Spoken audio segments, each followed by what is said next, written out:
ኖ እሳቸውን ካላስከፋሁ ነው ያልኩት። ርዕሰ ብሔር የሀገር ምልክት ነው። ሰንደቅ ዓላማዋን ነው ረግጠው የወረዱት አሰልጣኝ ገመዱ አይደለም። ወደ አሁን ድርጊቶት ያን ያሳያል አይደለም ድርጊቱ እኔ አሁንም በዛ ወቅት ኢሞሽናል ሆኜ ሊሆን ይችላል። ኢሞሽናል ሆኜ ደግሞ ያን ነገር ማድረግ አልነበረም። አሰልጣኝ ግን ስሜትን መቆጣጠር መቻል ይሄንን ሊያስተምር ይገባል። ከአትሌቶቹ ታክቲክን ቴክኒክን እያበጠረ እንዲያሸንፍ የሚያደርግ አሰልጣኝ ስሜት ነው ብሎ ርዕሰ ብሔር ማለት የሀገር መልክ ነው፣ ሀገር ማለት ነው፣ ሰንደቅ ዓላማን ወክለው የሚሄዱት ነውና ይሄን ድፍረት እንዴት ሊያገኙ ይቻሉ ነው። አሁን በዛ ወቅት ኢሞሽናል ሆኛለሁ። የተሰጠኝን ተቀብዬ በሌላ ጊዜ ማንጸባረቅ ነበረብኝ። የሀገርን ባንዲራ ቤተ መንግስት ውስጥ አንድ ፕሬዝዳንትን ማናገር የለብኝም ማናገር እንደሌለብኝ ስለማቅ ከዛ በኋላ ተጸጽቼ ጠብቂያቸው እሳቸው ሲወጡ ቅርታ ጠይቄያቸዋለሁ። ይሄ ስህተት ነው። ግን ለዚህ ያደረጉኝ ነገሮች ስለነበሩ ከኋላ ተጎትተው የነመጡ ነገሮች ስላሉ እንጂ እኔ እዚህ ጋር የእርሶን ማክፋት አይደለም። እርሶ ትልቅ ሊመሰገኑ የሚገባው ነው። በዓለም ዋንጫ እየሸኙን ስንመለስ እየሸለሙን ነው። ለኛም ትልቅ መበረታቻ እያደረጉ ነው። እሺ እና ቅርታ አሁንም የእሳቸውን ብቻ አይደለም እዛ ላደረኩት ነገር የኢትዮጵያን ሕዝብ በሙሉ ቅርታ መጠየቅ እፈልጋለሁ። እዛ የተደረገውን ነገር ይሄንን አጠቃለው ይቅርታውን ወደ መጨረሻ ላይ እናደርገው። አሰልጣኝ ገመዱ አስቀድመን ግን በደንብ ሊሰመርበት የሚገባ ምክንያቱም እርስዎ ትልቅ አሰልጣኝ ኖት። ይሄ ለኢትዮጵያ እንግዲህ ወርቅ ብር በየደረጃው እያስገኙ ስለሆነ ሜዳሊያ ከሀገር ገንዘብን አስቀድመዋል። በትናንቱ የመድረክ ላይ ቆይተውት ከሀገር ገንዘብን አስቀድመዋል ወይም ደግሞ ቁስን ያስቀድሙት በትናንቱ ንግግር። አሁን እዚህ ላይ ስሜት የሚባለው ነገር አይደለም። ይሄ እንደ ትልቅ እርስዎ አስተማሪ ኖት። በሚሰሩት ስራ ብዙዎች ያወድሶታል። እየሰሩ ያለው ስራም ያንን ይናገራል። ግን አሰልጣኝ ገመዱ እንዴት ከሀገር ገንዘብን ሊያስቀድም ቻለ? እሱ እንዲነገር። አንድም ቀን ከሀገሬ ገንዘብን አስቀድሜ አላውቅም። የትላንትናው ምናልባት የተለያየ ሰው ለፖለቲካ ፍጆታ ሊጠቀምበት ይችላል። ለአንድ ሰከንድ አገሬ ደሞዝ ከፍለኝ አታውቅም። እኔ ከክለብም አልተከፈለኝም፣ ከፌዴሬሽንም ከኦሎምፒክም ተከፍሎኝ አያውቅም። እኔ ለአገሬ በነፃ ነው የምሰራው።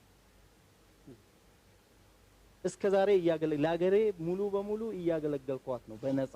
በገንዘብ እንትን ብል ክፈሉኝ፣ ዓለም ዋንጫ በመጣ ኦሎምፒክ በመጣ ደሞዝ ክፈሉኝ ብዬ በተናገርኩ ነበር። ግን ለደቂቃ አላደረኩም። ከተለያየ ሀገርን ትልቅ ስራ ሰርቻለሁ። ጥያቄ አለብኝ። እሺ አሁን ቀደም ሲል ሲናገሩት ከነበረው አሰልጣኝ ገመዱ የመጀመሪያው ነገር በወቅቱ ስሜታዊ ነኝ ስለነበርኩ ነው የሚል ሀሳብን ቀደም ሲል አሁን ነግረውን ነበረ። ከዛ በመለስ ግን ልክ እንደተጠናቀቀ ከመድረክ ላይ ፎቶም ሲጠየቁ ላለመነሳት ፍላጎት ነበረውት፣ ያን አላደረጉም። ሁለተኛ ከአንድ መገናኛ ብዙሃን ጋር ባደረጉት ቆይታም ባደረኩት ነገር አልጸጸትም ብለዋል። መድረኩም ላይ ይሄ የትኛው የሚመጣውን ነገር እቀበላለሁ የሚል ሀሳብን መጥቷል። ዛሬ እንዴት ወደ ኢቢሲ ሊመጡ ቻሉ? አንደኛ ህዝብ ነው፣ ህዝብን ነው። ቤተ መንግስት ማለት ህዝብ ነው። አገር መሪ ማለት ህዝብ ነው። ህዝብ ከሌለ አገር ሊመራ አይችልም። ህዝብን ይቅርታ መጠየቅ እፈልጋለሁ። ግን ህዝብን ይቅርታ ጠይቃለሁ እንጂ ያደረጉትን ይሄንን የሰሩትን ሰዎች ይቅርታ መጠየቅም አልፈልግም። የሰሩት ሚኒስቴር መስሪያ ቤቱ ውስጥ የተሰገሰጉት ናቸው። ሆን ተብሎ ሚኒስቴር መስሪያ ቤቱ ላይ አሁን ስለምን መጣ ነው? አሁን እዚህ ጋር ያለነው ቤተ መንግስት ነው፣ የሀገር መሪ ባለበት ውስጥ ነው ያን ነገር ያደረጉት። አሁን እዚህ ጋር ሀገር ተደፍሯል፣ ሰንደቅ ዓላማ ተደፍሯል። አሁን ትናንት አልጸጸትም ካሉ በኋላ እንደገና መጥተው አሁን ባደረኩት ነገር ተጸጽቻለሁ የሚል ሀሳብን ስለሰጡ አሁን ወደዚህ ሊመጡ የቻሉት ግፊቱ ነው። አሰልጣኝ ገመዱ ልጨርስ።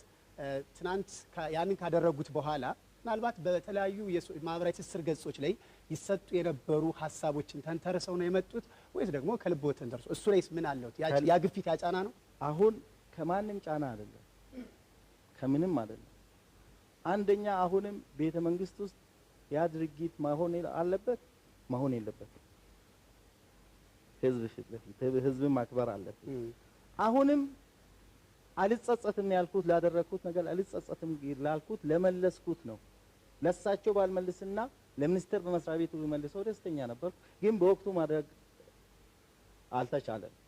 በጣም ሪቴትድ በጣም ነው አእምሮዬን የነካው። ለምን ይሄ ነገር ስም ታይቶ ነው፣ መልክ ታይቶ ነው፣ ማንነት ታይቶ ነው።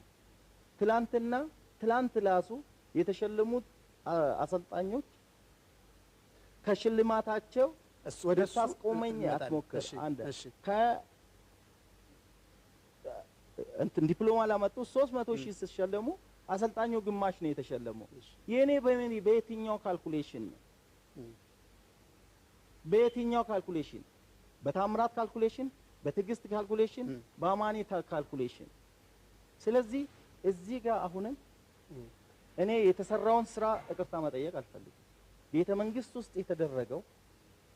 የተደረገው የኔ የግሌ ስህተት ነው። ያንን ህዝቡን ይቅርታ መጠየቅ እፈልጋለሁ። የተሰጠኝን አገር መሪ የተሰጠኝን ትክክል ነው ተብሎ በትክክለኛ ከተሰጠ አንድ ብርም ትልቅ ነው።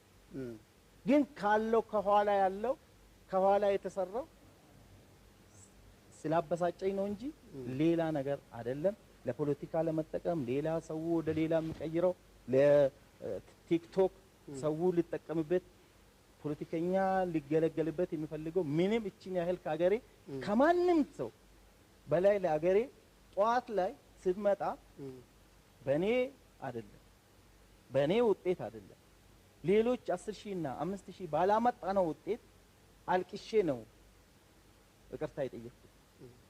ይቅርታ የጠየቅኩት ማለት ነው። ባመጣነው ውጤት ይቅርታ በሌሎቹ ፊልዶች መጠየቅ አለበት። ትክክል መጠየቅ አለበት። ግን ለሰራ ሰው በትክክሉ መሸለም አለበት። ስለዚህ የባህልና ስፖርት ሚኒስቴር የአሰራር ስርዓቱን ማስተካከል አለበት የሚለው ሐሳብን ለያዝልዎት እሱን ለያዝልዎት። ግን እኔ ከዚህኛው ጋር አንድ በተለይ እንዲያነሱ የምፈልገው ሌላኛው ውስጥ እንግዲህ ሀገር በብዙ ችግር ውስጥ ነው ያንን 2 ሚሊዮን ብር የሸለመችው ስላደረጉ ሰንደቅ ዓላማን ከፍ እንዲል ስላደረጉ እርሶም ሀገሮትን ስላገለገሉ እያገለገሉም ስለሆነ ለዛ ላደረጉት ነገር ደግሞ መንግስት 2 ሚሊዮን ብር ከፍሏል። መንግስት ባይሸልመስ ስራ አይደለም ወይ? አንደኛው እሱ ያንሱልኝና ወደ ማጠቃለያው እንሄዳለን። መንግስት ሀገራችን የላትም። አሰልጣኝንም 1 ሚሊዮን አትሌትንም 1 ሚሊዮን ሸልሞ በቃ እኩል አድርግ። ይሄን ነበር ስንከራከር የነበረው እኛ ማለት ነው። ኦኬ ግማሽ ተባለ። ግማሽ ከተባለ ግማሽ የማይሆንበት ኦሪጋን ላይ ከሆነ ቡዳፔስት ላይ ከሆነ ትላንትና ማታ ለሌሎቹ ልጆች ከሆነ ለዚህኛው ለገመዶ ብቻ ያልሆነበት ምክንያቱ ምንድነው? እኔ ያበሳጨኝ ማለት ነው። መሆን የለበትም። ዛሬም እንታገላለን። የኔ ጥያቄ ብቻ አይደለም እኔ አንጸባረኩት። ከኔ ጋር ሲያሰለጥን የነበረው አሰልጣኝ ሀጂ 50,000 ነው የሸለሙት። ትላንትና ፊዚዮቴራፒስቶች ከኛ ጋር ነበሩ።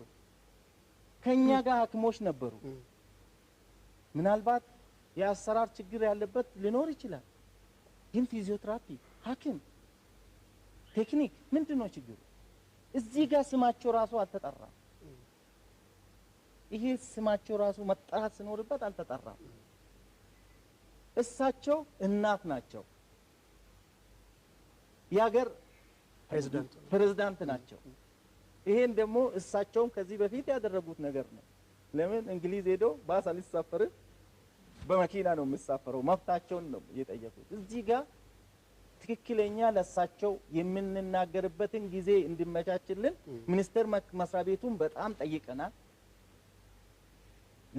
ከጠቅላይ ሚኒስቴር ጋር አገናኙን ብለን 1000 ጊዜ ጠይቀናል።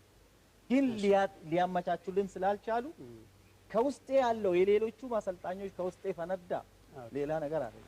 የባህልና ስፖርት ሚኒስቴር አጠቃላይ አሰራር ጉዳዩን ማስተካከል መቻል አለበት። በዛ ከተስተካከለ እንደ አሰልጣኝም ያለንን መብት ይከበራል የሚል እኔ ያዘው ባህልና ስፖርት ሚኒስቴር ላይ አሰልጣኝ ገመዶ እንግዲህ የነበሩትን ሁኔታዎች ለማጥራት ነው የተወሰነ ሀሳቦች እንዲያነሱ ያደረግነው። አሁን ግን ይፋ ይቅርታዎትን በቀጥታ መጠየቅ ይችላሉ። ይቅርታዎትን አጠቃላይ የነበረው ትናንቱ ነው ምንድነው? የአገራችን ህዝቦች ድሃዎች ነን፣ ምንም የለንም። ለሙያችን እየተሰጠ ያለው ቦታ በጣም አናሳ ነው። እኔ አስተማሪ ነበርኩ፣ ረጅም ዓመት በአስተማሪነት አሳልፌያለሁ። ለአስተማሪ ሙያው ምን ያህል ቦታ እንደሚሰጠው አውቃለሁ። አሰልጣኝ ሆኜም ደግሞ አይቻለሁ። ለሙያው ቦታ የሚሰጠው ነገር አያለሁ። አስተማሪነትን የተውኩት የምወደው በጣም ቢወደውም ግን ለእንትኑ ሴክተሩ የሚሰጠው በጣም አናሳ በመሆኑ አስከፍቶኛል። በዚህኛው ስንመጣ አብዛኞቹ አሰልጣኞቻችን አውስትራሊያና አሜሪካ ገብቷል። በጣም ታዋቂ በጣም ለዚች ሀገር የለፉ አሰልጣኞች ትላንትና ትላልቅ የነበሩ አሰልጣኞች ስማቸው ለማጥራት ያህል እነ ካሱ እነ መገርሳ እነ የተለያዩ አሰልጣኞች ሺህ አሰልጣኝ ሊጠራሉ ይችላሉ። ሜዳ ላይ ነው የቀሩት። ስለዚህ እኛ ውስጣችን ሌላ ነገሮች አሉ። ህዝቡ ትክክል ነው። እንዴት ቤተ መንግስት ይረገጣል? ቤተ መንግስት አይደለም እኔ እንትንም የሚረግጥ ነገር አይደለም። ለተፈጠረው እኔ መጀመሪያ ክብር ፕሬዝዳንትንም ይቅርታ መጠየቅ እፈልጋለሁ። ክብር የሀገራችንም ህዝቦች በዛ ኢሞሽናል ሆኜ በተናገርኩት ይቅርታ መጠየቅ እፈልጋለሁ። ግን አሁንም ቢሆን ሚኒስቴር መስሪያ ቤቱን ምንም አይነት ይቅርታ መጠየቅ አንፈልግም። እኔ ብቻ አይደለሁም ይሄን ቃል የሁሉም አሰልጣኞች ነው። ይሄ ማስተካከል አለበት። ለስፖርቱ መውደቅ ዋናው መጀመሪያ የምትንከባከበውን አካል ትተህ አሰልጣኝ ውጪ እየጠፋ ቡዳፔስት ላይ ሜዳሊያ ያስመጣ በዝርዝር እንመለስበታለን እያጠቃለን እንዲያለን። ስለዚህ በተቻለን መጠን ሁሉ እኔ ይቅርታው ህዝቤ እንዲቀበለኝ ለጠፋው ውጤት በ10,000 እና በ5,000 1,500 ለጠፋው የኛ አሰልጣኞችም እጅ ያለበት የአትሌትም ችግር አለበት፣ የአሰራርም ችግር አለበት። ያንን ሁሉ ክሰን